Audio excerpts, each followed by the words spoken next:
voy a hacer la obra Recuerdos de la Alhambra de Francisco Tárrega, como uno de mis humildes homenajes a nuestro querido maestro Roberto Méndez, y también con el deseo que les guste a todos.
Un gran agradecimiento para todos los que han venido hasta aquí.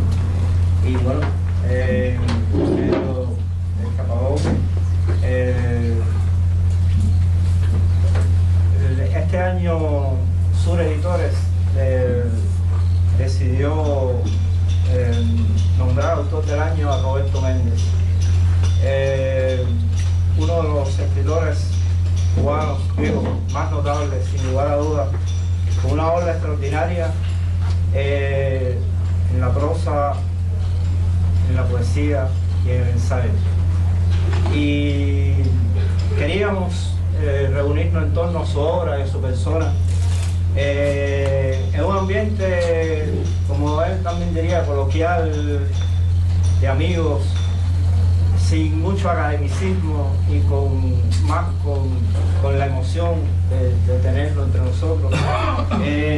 Y para ello pues convocamos a algunos amigos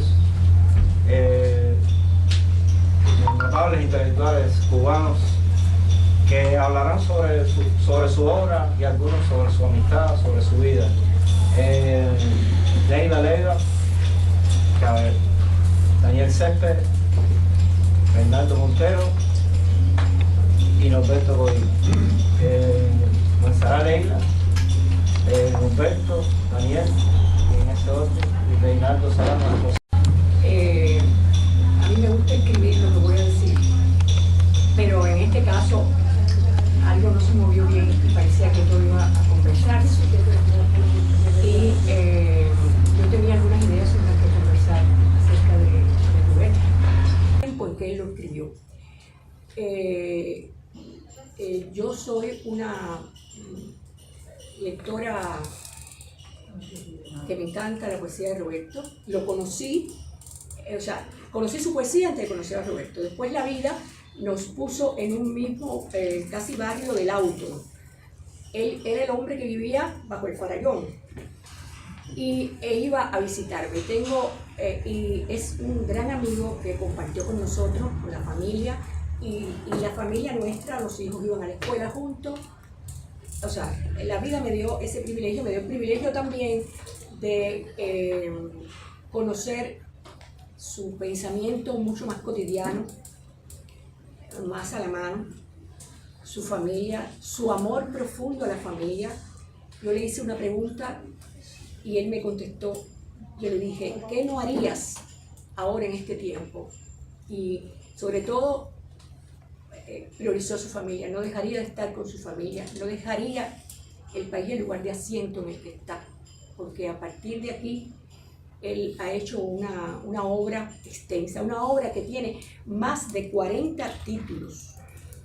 Quizás para cuando hagan la nómina de los premios nacionales de literatura debieran contar con que este autor tiene más de 40 títulos. Ensayo, poesía y novela.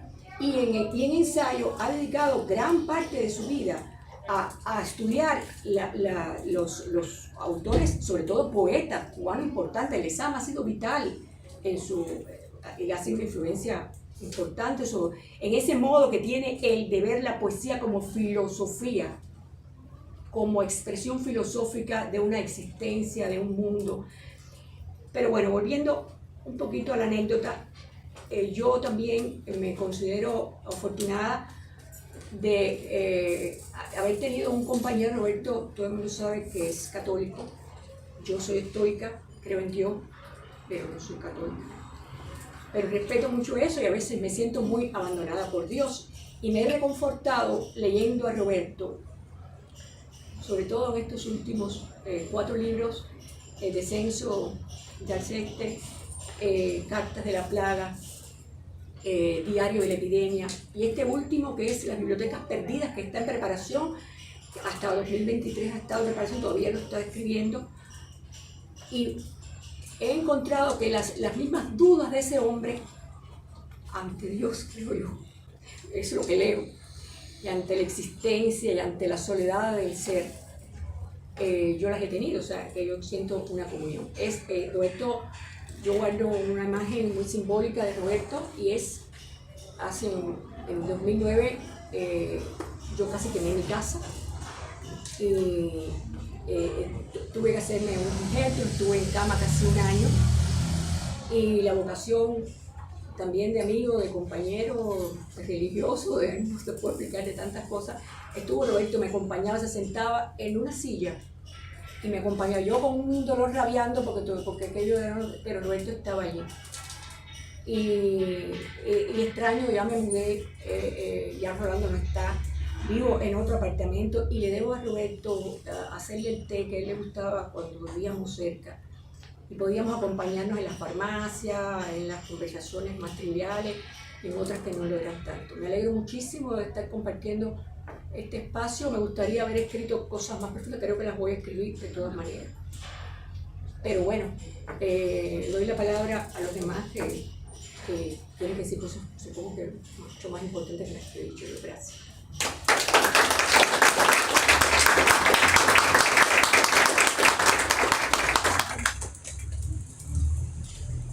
Bueno, ante todo quiero aclarar que hace meses que Leila y yo no coincidíamos. Digo, porque lo que voy a leer ahora tiene que ver mucho con lo que ella ha dicho. Por suerte, como lo escribí, no parece que es un plagio galopante. Le puse como título Crónica de algunas primeras veces. Y cito: En septiembre llegué a La Habana acompañado por una antigua maleta de cartón a rayas que seguramente había arribado a la isla en los días gloriosos del Marqués de Comillas. Fin de la cita. Así leemos las noticias del desembarco en un ahora remoto 1976, por primera vez en la capital de todos los cubanos, de un joven de precoces 18 años proveniente de la suave comarca de Pastores y Sombreros. Venía becado a estudiar una carrera universitaria, sociología, encasillada con más interrogantes que respuestas, y a encontrarse con ese sitio imaginado cara a cara como Eugenio de Rastignac con París, y a beberse y a tragarse, bébeme, cómeme, Lewis Carroll dice, a una ciudad con todas las expectativas e ilusiones del mundo, donde podía encontrarse con sus lecturas y sueños de adolescente, cultivados en un hogar amable y en la más castellana de nuestras provincias, y por demás ávidos de cultura y conocimientos. Una Habana que casi medio siglo después añoramos en el desamparo de hoy, padeciendo su desaparecido y nostálgico esplendor en aquellas nuestras edades donde éramos felices con tan poco y no lo sabíamos.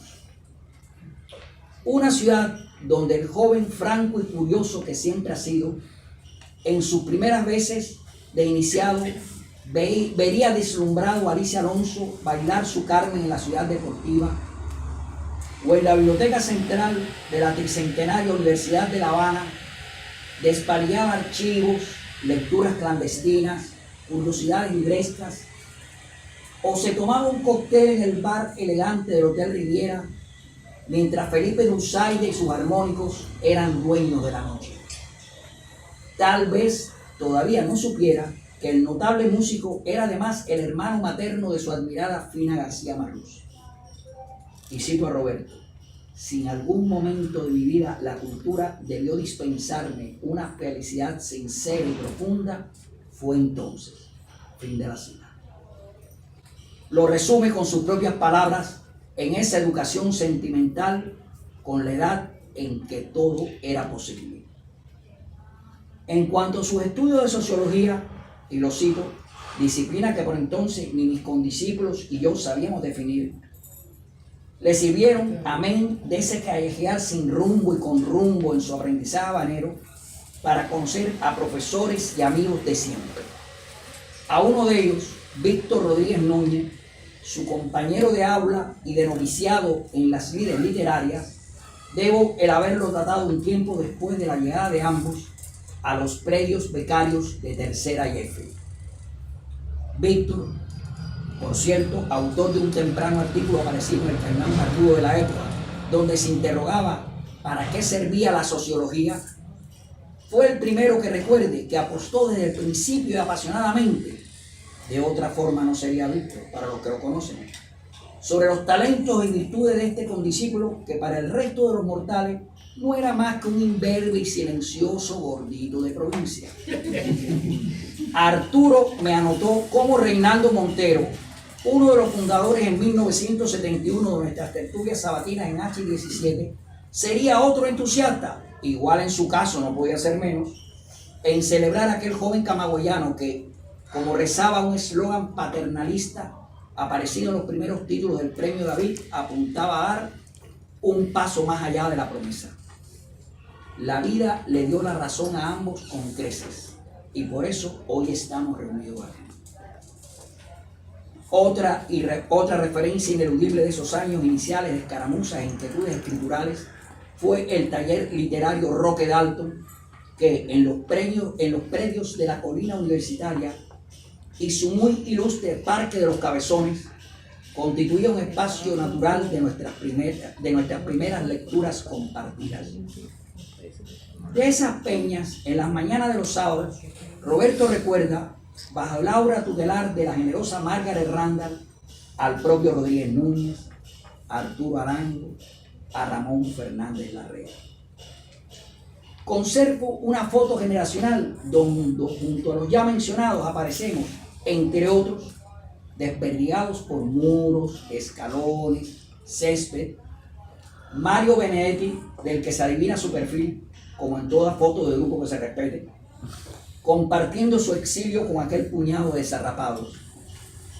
El trovador y poeta colombo venezolano Antonio Castro, Ramón Vidal Chirino, ingeniero de profesión que tenía un particular sentido del humor, y los entonces alumnos de humanidades, Eulalia Casas, Lali, Ale Freite, Vladimir Zamora, Jorge Luis Arco, Yoyi, Arsenio Cicero San Cristóbal, inefable como su nombre García Marquiano, José Luis Coco Ferrer, Alfredo Prieto El Pillo, Leonardo Padura, Pedro de la Hoz y quien esto escribe.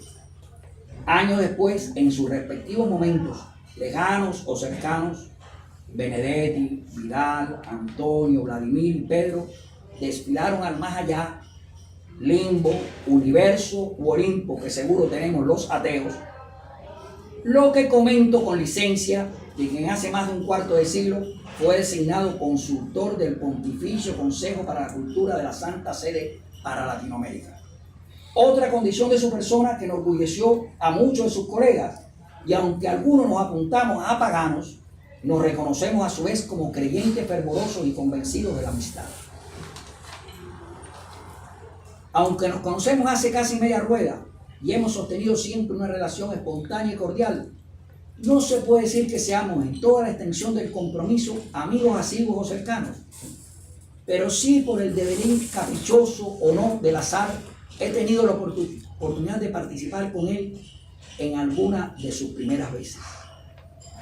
Cuando estuvimos compartiendo mesa con Soleida Ríos y Víctor en el verano de 1989, en la presentación de nuestros poemarios y en la ocasión en que Roberto rompía lanzas con su primer libro publicado en una editorial nacional, Carta de Relación, Editorial Letras Cubanas, 1988. O cuando recién mudado con su esposa Yamilé desde los Lares Aramontinos, lo visité en la que para mí era su primera casa habanera, situada a la vera de los pasionistas de la Víbora, la Plaza Roja y la calzada más bien enorme de Jesús del Monte. Aprovecho para recordar una verdad rotunda a los que lo conocen, y es que Yamilé y su hijo son la influencia, como debe ser, más bienhechora, tanto en su escritura como en su vida. La tarde del 2000, cuando en los predios de la Cabaña asistimos a la primera edición del premio de poesía Nicolás Guillén, el cual obtuvo por su obra Viendo acabado tanto reino, el querido y admirado Sigfredo Ariel, quien había concursado en la misma convocatoria, me comentó su más sincero reconocimiento a los méritos del colega que en buena lid había sido premiado, lo cual me complació entonces por el galardón de uno como por la lección de ética del otro.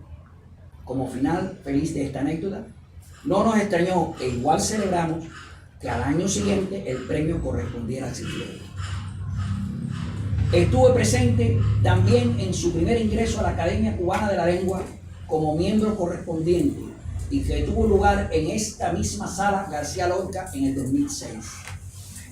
Y digo primer ingreso, pues fue aceptado justo al año siguiente como miembro correspondiente en residencia y electo en febrero del 2009 como miembro de número. De esa tarde, o fue una mañana, tengo memoria del júbilo con que los asistentes lo acompañamos y del recordado Lisandro Otero, por entonces director de la academia y anfitrión natural, quien se acercó entre desconcertado y contrariado para reclamarme: Norberto, ¿cómo se te ocurre venir con chorro a un acto tan solemne como este? Mi respuesta fue la más inocente de las sonrisas. Una anécdota que disfruté, pues salvo el reconocido narrador, nadie más entre los presentes, incluyendo el protagonista, reparó o tuvo a bien en censurar mi estalaje. Harold Bloom, en La angustia de las influencias, le pide a un poema tres cosas, y cito: esplendor estético, poder cognoscitivo y sabiduría. Fin de la cita. Virtudes que a mi modesto entender reúne el arte poética de Méndez, lo que reconocemos en sus diálogos permanentes con lo mejor de la poesía de la lengua y de nuestra tradición, como Casal, La generación de Orígenes y otros tantos hitos de nuestra literatura, de lo que dan fe sus varios títulos, tanto en prosa como en verso, o sus diversas intervenciones públicas. De las varias lecturas que he sido testigo, ahora recuerdo su conferencia sobre el antológico poema de Nicolás Guillén, Epístola, donde se conjugaron en su sazón, nunca tan bien dicho, recordando el fufú montañoso y el rubicundo plátano amarillo, dos de sus grandes pasiones, la poesía y la gastronomía. O en los últimos tiempos lo escuchamos leer en este mismo espacio, no sé si sería por primera vez, sus textos pandémicos, reunidos luego en Cartas de la Plaga, y que cerrando un círculo mereciera el premio Nicolás Guillén del presente 2024. En su libro Autorretrato con Carlos, prologado por otro de los enlaces que nos fue tan querido y afín como el muy recordado Enriquito Sainz, aparece un texto de largo aliento que es de mi preferencia, El rostro, versos que nos aprenden desde su primera estrofa, y cito: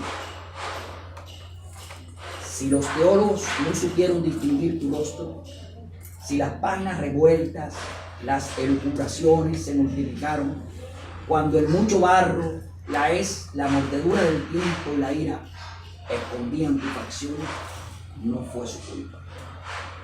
Buena que para mí, en su sencillo esplendor, identifica la tesis de mí. Al elogiar a su maestro Cintio Vitier, reconoció entre sus valores las claves ejemplares de tradición, espiritualidad y pensamiento ético, que a mi razonar también son consecuentes con la identidad de la obra y el autor que hoy celebramos. Y de nuevo, a mi modesto entender, uno de nuestros escritores actuantes imprescindibles, algo que suscribo con tendenciosa complicidad. Con esta declaración, que no creo que sea para nada audaz ni original, termino mi agradecimiento al escritor y a la persona que en algún encuentro y lugar ocasional de nuestras vidas, hace la florera de casi medio siglo, saludé por primera vez cuando éramos tan jóvenes y felices, con la edad donde todo era posible. Muchas gracias.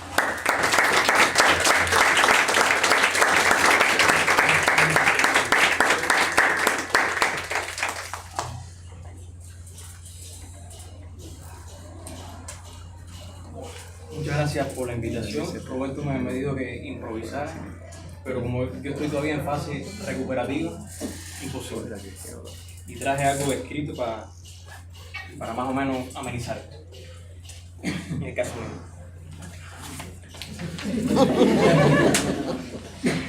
Una dramaturgia, yo pensé que iban a sacarlo de la... Sí, no, Para que no seamos algo. Pero te quedó bien. Sí, quedó buenísimo. Hace ya unos años que conozco a Roberto Méndez Martínez, aunque yo lo conocí incluso antes de tratarlo en persona, algo que consideré hacer por mucho tiempo, pues mi timidez me lo impedía. Pero un día aquel lector de las entrevistas y ensayos cortos de Méndez decidió romper el hielo y, aprovechando su puesto en la editorial Arte y Literatura, se atrevió a llamarlo para conversar con él. Quizás más por cortesía que por curiosidad, accedió Roberto a conversar conmigo en la primera planta del Centro Cultural Padre Félix Varela, donde se fraguan las revistas Paso Laical, Vivarium y Palabra Nueva. Lejos estaba de imaginarme que meses después Roberto, en su condición de director de una de las revistas más leídas de Cuba, me iba a llamar para ser miembro del Consejo de Palabra Nueva. Ese día conversamos sobre el arte de reseñar, el ensayo, los libros y María Zambrano. Pues una vez más diré que si soy zambraniano, algunos prefieren el término zambranista, es primero por Roberto Méndez y luego por el también querido Enrique Sainz, a quien se extraña mucho.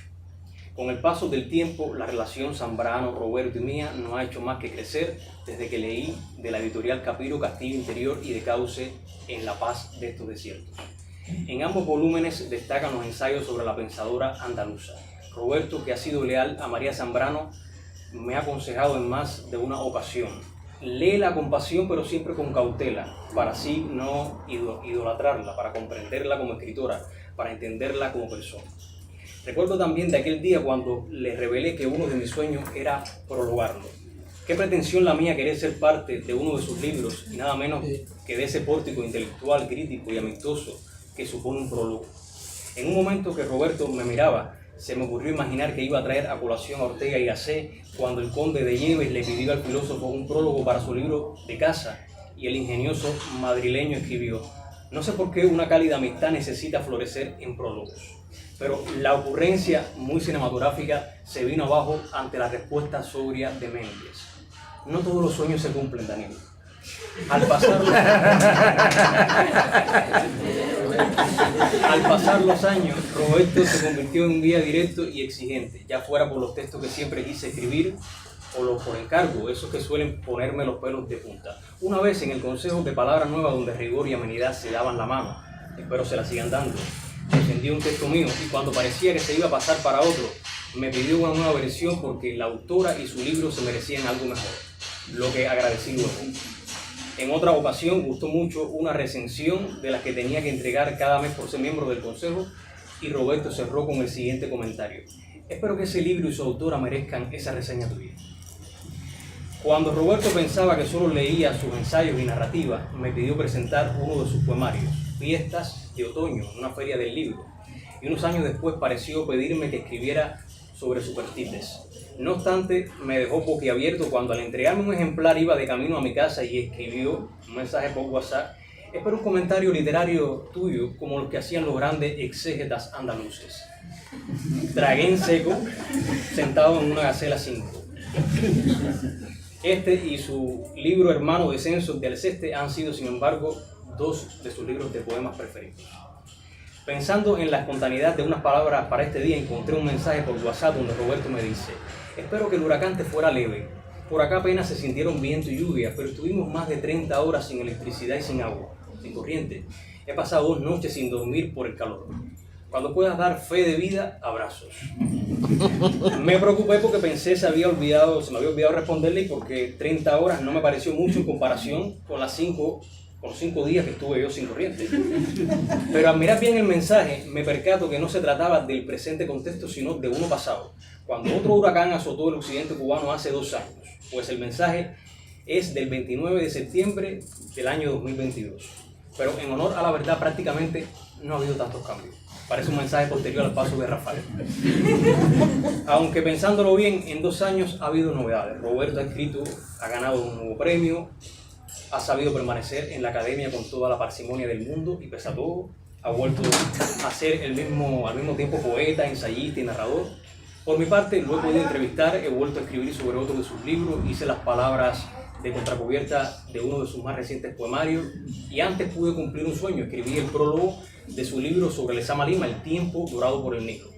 No todos los sueños se cumplen, pero para uno de los míos solo tuve que esperar no tanto por la cálida amistad de que hablara Ortega y Gasset, sino por las circunstancias intelectuales idóneas. No siempre se publica de algo o alguien cuando uno quiere. Se trata más bien de cuando se puede, en virtud de condiciones más abarcadoras y acaso justas que un personalísimo deseo. Enhorabuena por la obra múltiple de uno de nuestros mejores escritores cubanos de la contemporaneidad. Muchas gracias. Hasta las más graves, 24 horas del día, los 365 días del año donde te encuentres. ¿Sabías que en los casos de emergencia, los primeros minutos son fundamentales para preservar la vida de una persona? En casos como una parada cardíaca, problemas respiratorios graves, infartos, accidentes cerebrovasculares, entre muchas otras, la atención que recibe el paciente antes de llegar al hospital es fundamental para su salud. Y es que AMI es la empresa líder del mercado que está siempre lista para cuidar de ti y tu familia. ¿Cómo lo logramos? Contamos con una flota de ambulancias con tecnología de punta, ubicadas en puntos estratégicos de la ciudad para garantizar siempre una atención oportuna a tu llamado. Pero AMI es mucho más que un servicio de ambulancias. Con AMI tienes la tranquilidad de contar con un médico a domicilio siempre que lo necesites para ti, los abuelos y los más pequeños de casa. 1 de la mañana tienes fiebre y no te sientes bien, tranquilo, aquí está AMI. Nos llamas, te atendemos sin necesidad de que salgas de tu casa con mínimo estrés y sin costos adicionales. Además, los medicamentos para estabilizar tu situación de salud son gratis. Y no solo eso, con AMI cuentas con una gran variedad de servicios complementarios para tu protección y la de tu familia. Visita programada de pediatra a domicilio para tener la situación de los pequeños siempre controlada. Servicio de farmacia a domicilio. Análisis de laboratorio clínico en casa. Cuidados de enfermería en la comodidad de tu hogar. Y lo mejor de todo, puedes incorporarte a la cobertura de AMI a cualquier edad, sin examen médico previo, sin preexistencia y sin límite en la utilización del servicio. Los adultos mayores son bienvenidos. Además, ponemos a tu disposición un amplio directorio médico de especialistas con grandes descuentos para nuestros clientes de AMI. Queremos ofrecerte lo más valioso y sabemos que es tu salud. Por eso, AMI protege a los tuyos ante cualquier problema de salud. México, te quiero despierto, te anhelo vibrante, te pienso fiel, latiendo al ritmo de tu recuerdo, camino en el renacer. Corazón de maguey, corazón de maguey, mil mentes son más de mil razones buenas, la tradición, el color de la luna nueva, corazón de maguey, corazón de maguey.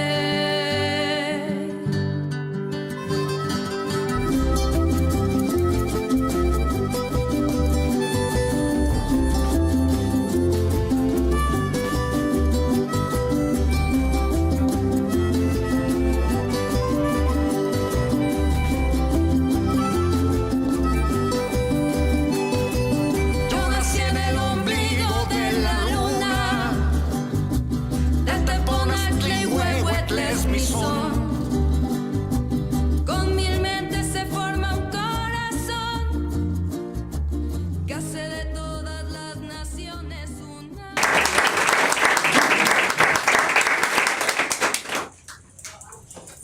Ni que nos hubiéramos puesto de acuerdo. Es asombroso. Yo sabía que la novela iba a quedar relegada, así que yo agarré la novela. Es uno el Roberto Méndez de la poesía y otro el Roberto Méndez de la novela.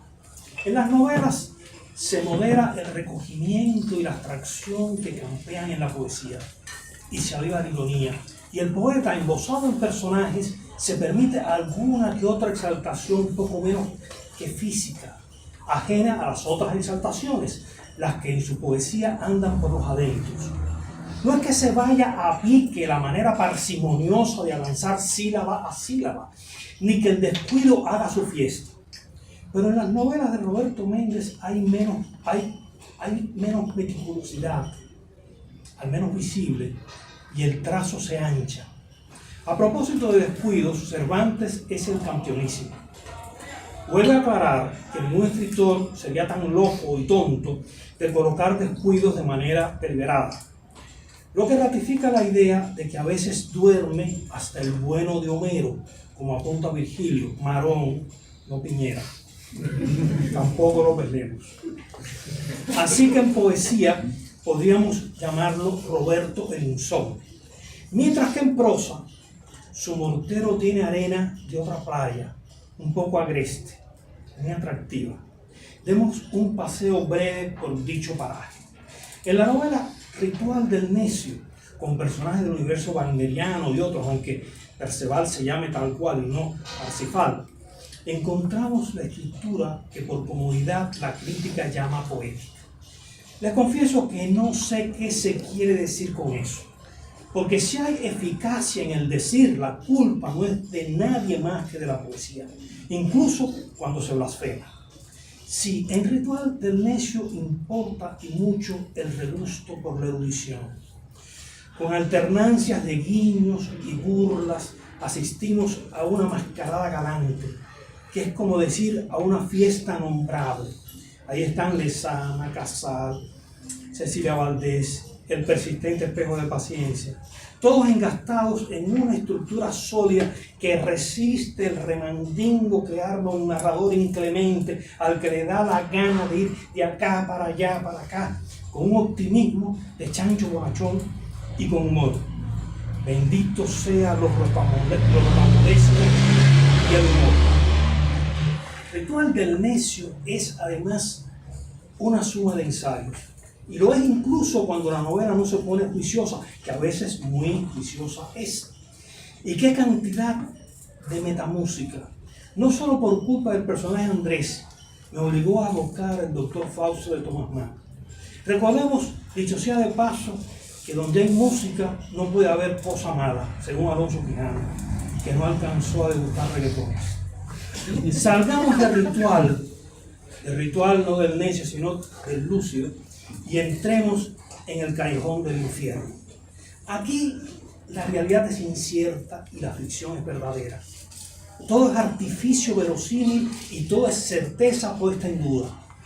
Hay un grado mayor en el arte de procurar la verosimilitud, y ese grado es tensar la cuerda, forzar los sucesos. Y hay pirotecnia sin alaraca y crudeza con morbo comedido. A ratos percibo un aire a periodismo del tipo qué pasó, cuándo pasó, dónde pasó. Pero aparecen los monólogos que me llevan al interior de los personajes. Y por encima del qué, del cuándo y del cómo, lo que se muestra es la condición moral frente a hechos que ponen a prueba a los implicados en la trama y a nosotros mismos. Algunos pecan de pusilánimes, en variantes varias, mientras alguien que se mantiene en sus 13 está dispuesto a morir. En la galería de personajes aparecen un interesante brigadier, un jefazo que se sirve de murciélagos delincuentes, y hay ricos desde el punto de vista pecuniario que son pobres de cuerpo y alma. Pero no, echemos a un lado la galería, que es tan interesante como densa y estrecha, mucho más extensa que los callejones de Santa María del Puerto del Príncipe. Por cierto, averigüé que el callejón más pequeño de Camagüey es el de la miseria, nombre raro, en la plaza de Bedoya, pero el más estrecho es Funda de Cátere, en Poza de Mate, aunque ande en disputa con el callejón del cura. El callejón de Roberto Méndez tiene de los tres. Echemos a un lado también los callejones. Importa más la quema de un cadáver. ¿Ocurrió o es cuento? Y del nuevo metabolismo a que se ven forzadas las familias. Y el que la locura reine y que los exiliados estén a punto de morir de melancolía, y el que la malignidad borbotee en el Senado de la República. Yo, que no sé decir la República, escribe Eliseo Diego, importa muchísimo más que no quepa ni acto de justicia ni JPN en callejón tan angosto. ¿Y qué nombres? Ya los niños no llevan nombres como Ana Josefa, Diego Esteban, Miguel Adolfo. Otras novelas de Roberto Méndez me andan dando vueltas en la cesera.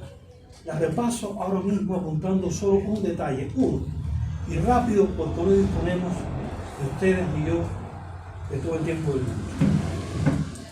Los personajes de Ana y Lolina en El fuego de Ruan llueve sobre La Habana son la antítesis de Ana Josefa. La idea de que la vida que no contribuye, que no tributa, no valió la pena y que se encuentra en las entrelíneas de las variaciones de Jeremías Sullivan.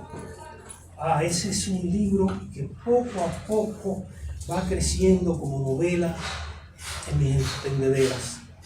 Las referencias culturales que se hallan en Música nocturna para un hereje, donde faltó explicar que si tienes catarro debes tocar la nota sol con insistencia para que se vaya la moquera, y que jamás se debe jugar con las escalas de sol menor o en una de estas idas y venidas te atrapa la melancolía, y que los intervalos de sexta son muy recomendables para los enamorados.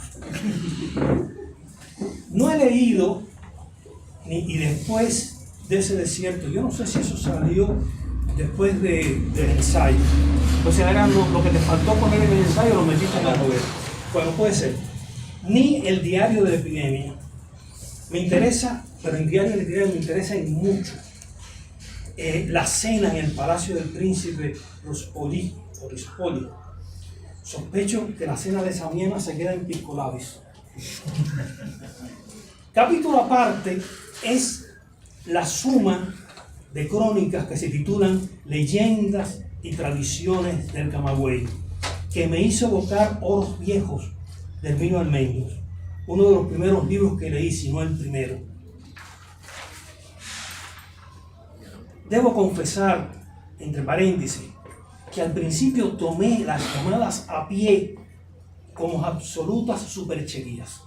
No me creí que aclararan circunstancias y variantes argumentales, pero luego me di cuenta de que no estaban ahí para manipular al lector. ¡Qué lástima! Con estas novelas y trabajos en prosa de Roberto Méndez, me reafirmo en la idea de que los poetas deberían dejar los poemas en paz y dedicarse a la novela. No hay la más mínima probabilidad de que un buen poeta no escriba una buena novela. Entiéndase que se trataría siempre, o casi siempre, de una novela resistida a llamarse novela. Y qué bien, porque ese tipo de novelas ocurre algo milagroso, crece. Por ejemplo, mientras más pasa el tiempo, Variaciones de Jeremías Sullivan será mucho mejor novela. Muchas gracias.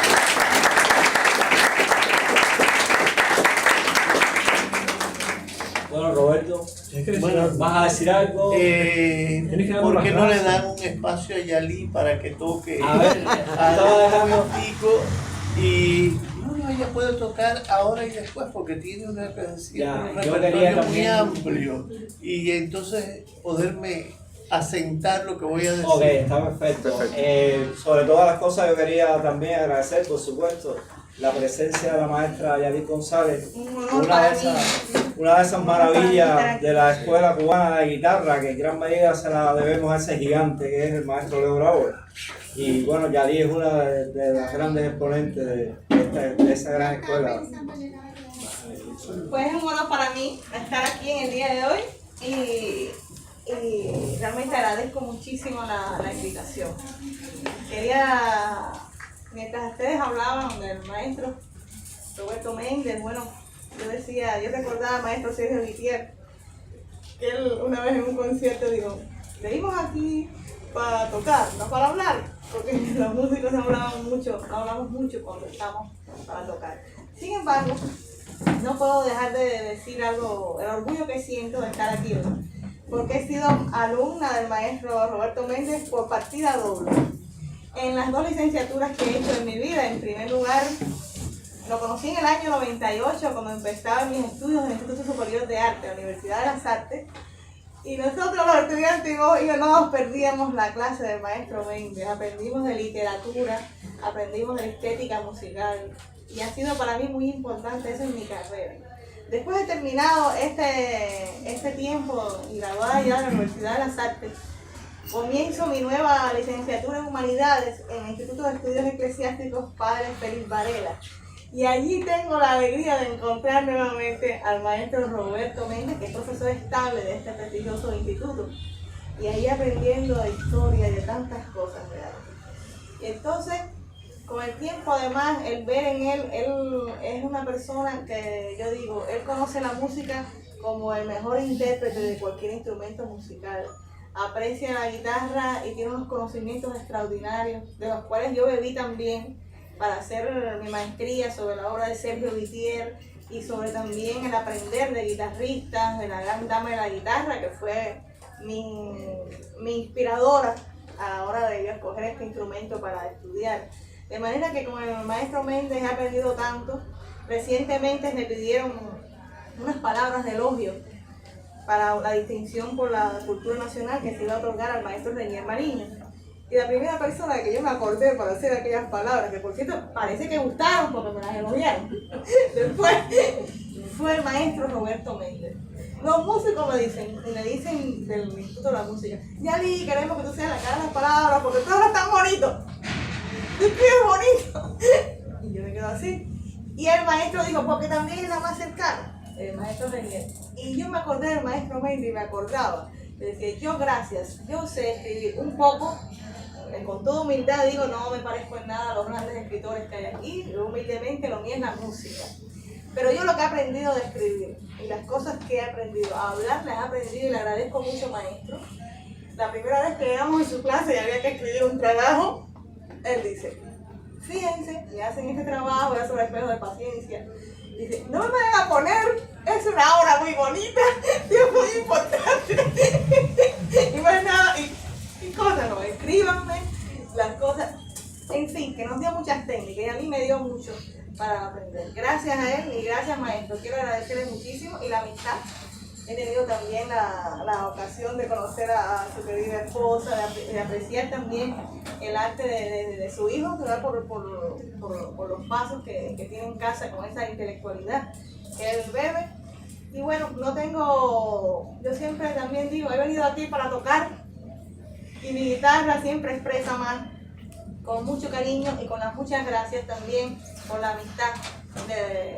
Y voy a dedicar una obra mencionando a Leo Brauer, ya que hablaron de Leo Brauer por aquí.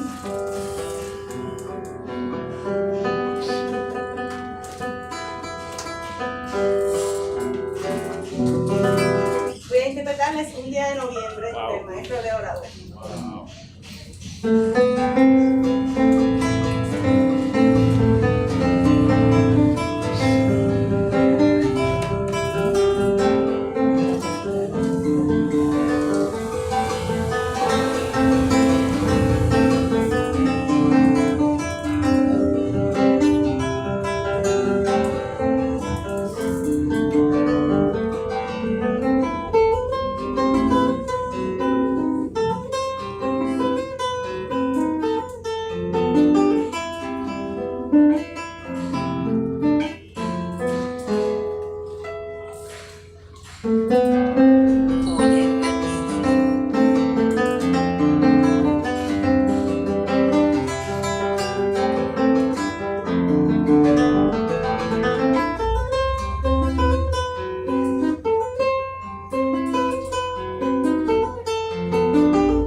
Bueno, en estos casos siempre es muy difícil hablar. Sobre todo después que uno se ve a través de la mirada de los demás. Porque curiosamente, mientras más amigo es uno de alguien, menos sabes realmente lo que piensa de ti. Es así. A veces, no sé, la amistad es muy parca o muy modesta en ciertas expresiones. Bueno, pues quedo agradecidísimo en primer término a los organizadores que pensaron en mí para preparar este acto. Richard puede dar fe de que yo me alarmé un poco cuando me lo comunicaron por primera vez. Me resultó así, me resultó. Pero él ha trabajado de una manera asombrosa, ha tenido una persistencia telefónica, no sé de cuánto se den cuenta, pienso que se la va a pagar Cuba Poesía. Porque, en fin, llamó, insistió, no solo conmigo, con las personas a asistir, promovió esto. Así que lo agradezco a Cuba Poesía, pero no en abstracto. Se lo agradezco a Alex, se lo agradezco a Karen, pero se lo agradezco muy especialmente a Richard, porque me llamaba, y además cuando Richard me llama, no creas que no lo he notado, me llama por la mañana, siempre me llamas ligeramente nervioso tú, pensando que me has interrumpido. Pero efectivamente me has interrumpido. Pero es un placer recibir una llamada tuya.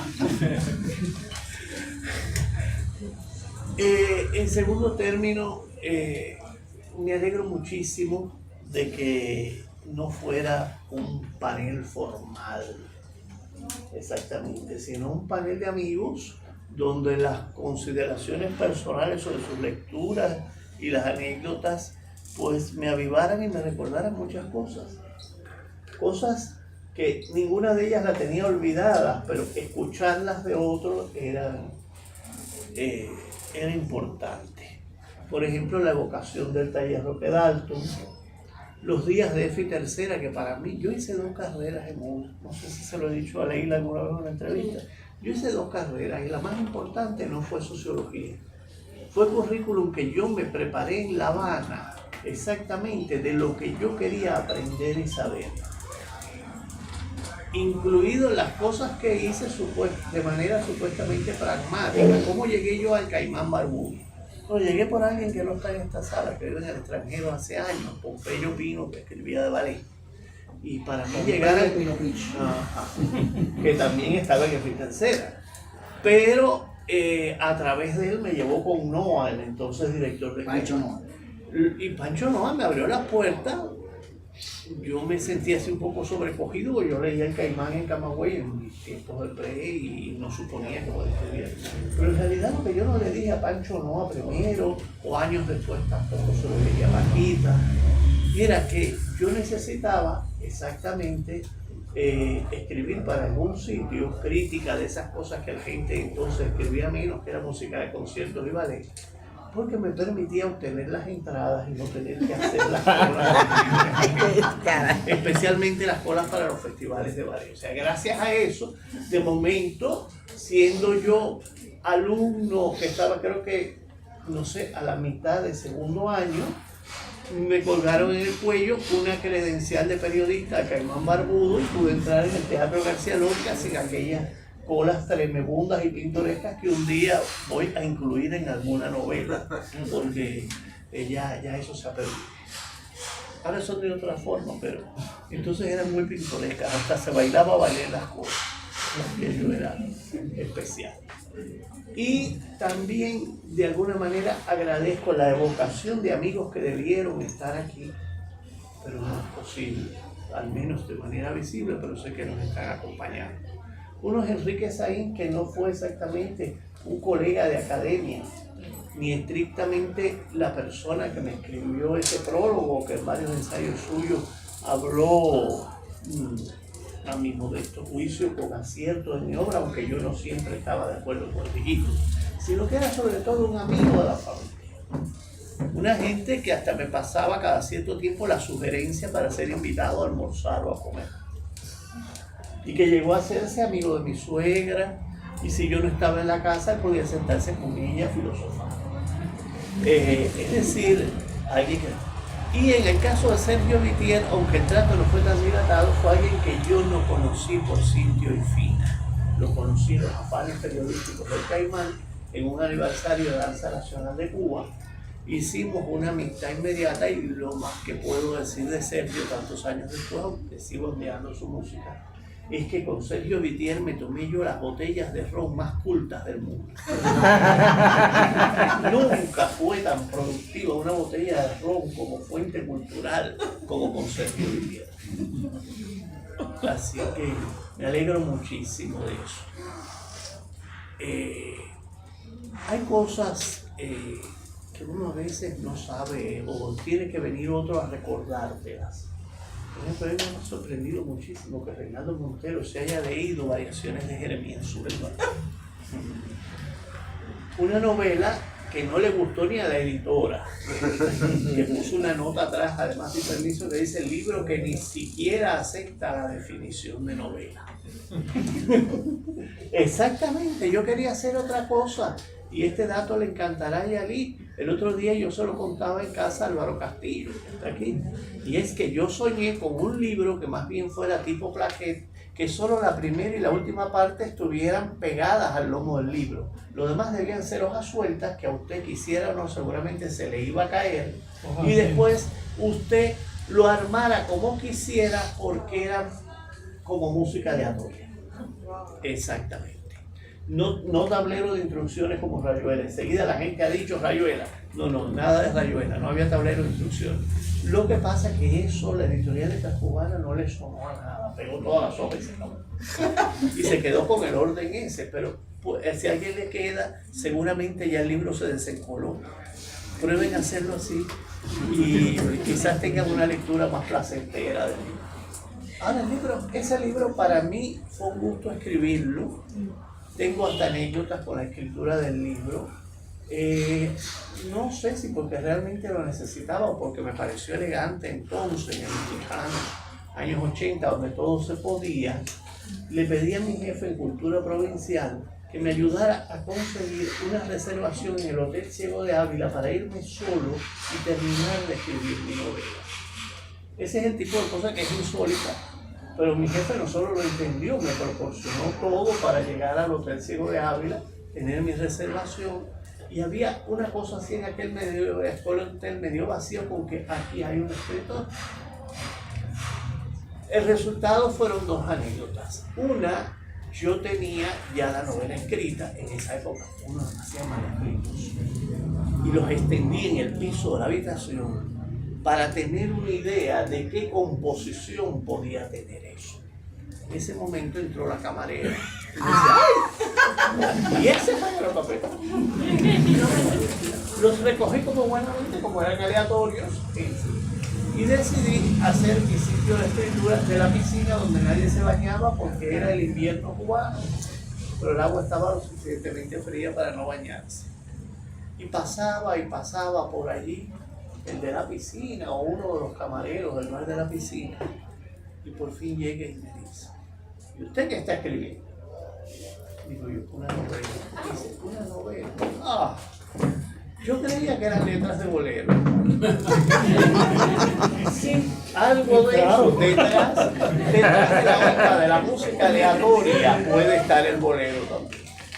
Está perfectamente, pero lo más importante de las variaciones de Jeremías Suelva no es eso, ni los percances para la edición, ni siquiera el hecho de que la presentación en La Habana, aunque tuvo muy escaso público porque era durante un festival de cine, se hizo en el Hotel Inglaterra, y el Hotel Inglaterra no tenía una forma de pagarme, de eso que venía hablando yo con Yari ahora. El Hotel Inglaterra no me podía pagar. O sea, lo agradecía, pero me pagaron en aquel momento en que ya ciertas cosas eran muy difíciles, con exactamente después de la actividad una cena a la carta en el restaurante de Inglaterra, donde yo me encargué de cobrar.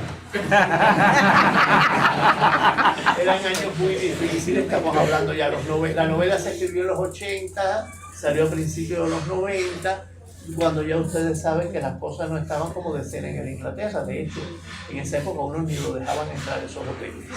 Entonces yo entré y entraron los de la tertulia, y después con mucho secreto, pase al comedor, por favor, y tome la carta. Me acompañaba Sigfredo Ariel, que animaba la tertulia, no sé si ese día o era habitual, y me dice, Bají, te conozco, sería de mal gusto abusar y que pidieras una langosta.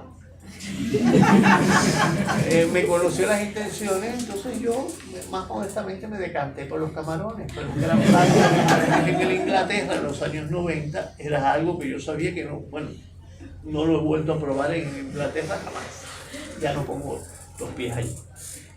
Pero quizás lo único que importa de esa novela a estas alturas, más allá de las consideraciones de Reinaldo, que será el prologuista en la reedición póstuma de la novela, es que el día que se presentó esa novela en Camagüey, yo tomé un ejemplar, me fui a casa de Yamile y nunca más salí de casa de Yamile.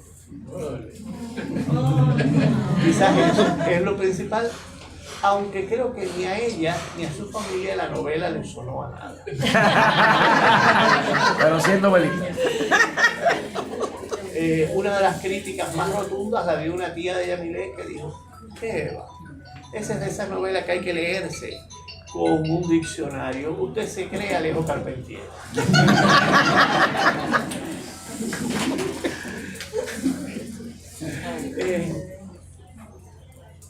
No sé, llega el momento, evidentemente ya estoy viejo, porque llega el momento de los homenajes.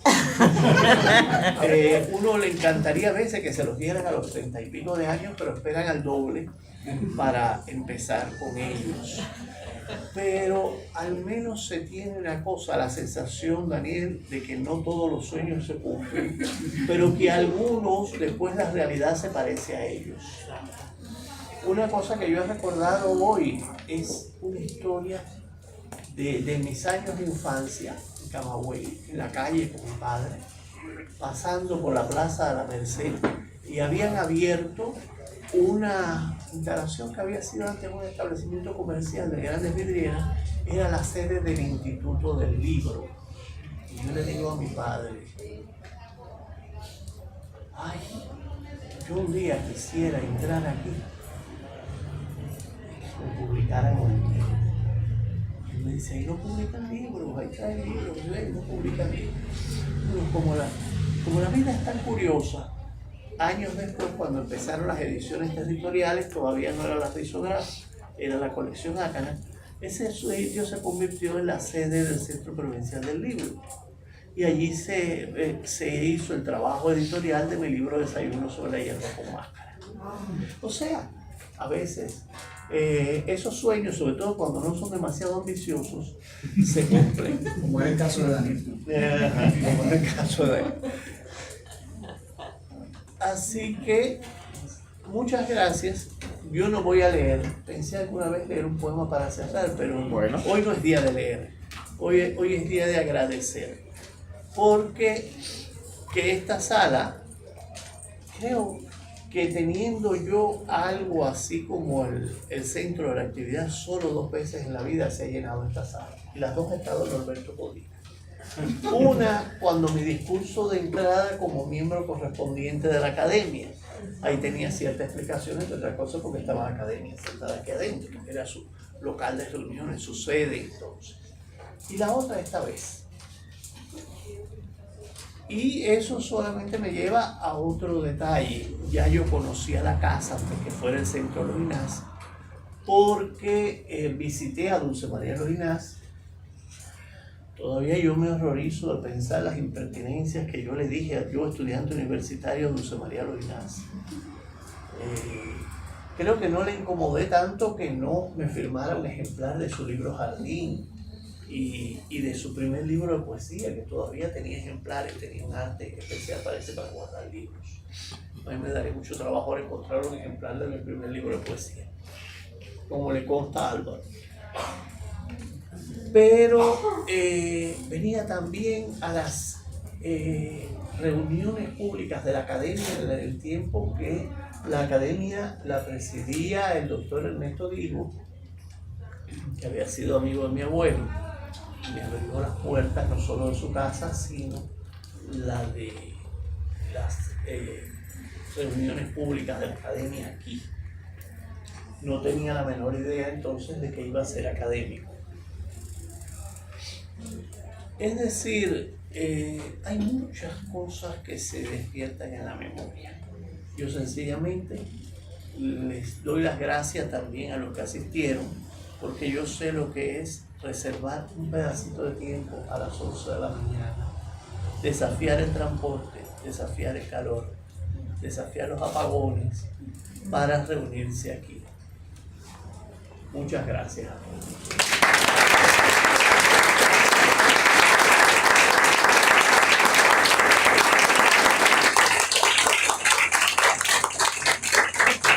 Entonces vamos a concluir con la música de la maestra Yadira González y bueno, muchas gracias a todos los presentes. Estamos muy agradecidos, nos hemos sentido acompañados de un público maravilloso y Roberto igualmente. Gracias.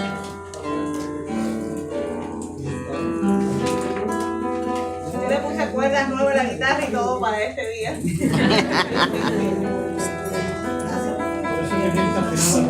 Exactamente. Nos valió la pena. Porque mi guitarra está hoy de lujo en este día y gracias. Gracias, maestro, también por todo. Les voy a interpretar entonces para finalizar una obra que significa, representa el amor y todos estamos aquí por eso, el amor a la literatura, el amor al arte, el amor a la amistad con el maestro Roberto Méndez. Y yo quiero pedirles permiso también, no solamente para dedicárselas a ustedes con mi deseo que les guste, sino también para dedicárselas muy especialmente al maestro Méndez y a su esposa Yamilet, que son un símbolo de ese amor de pareja y del amor familiar. Romance anónimo.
Vamos a entregar a Roberto el diploma, el reconocimiento de autor del año de Cuba Poesía. Es un verdadero placer.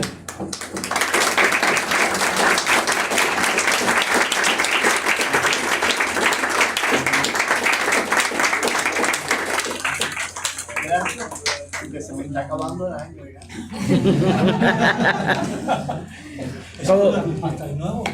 Como todo es relativo, el tiempo lo manejamos nosotros. Gracias a todos.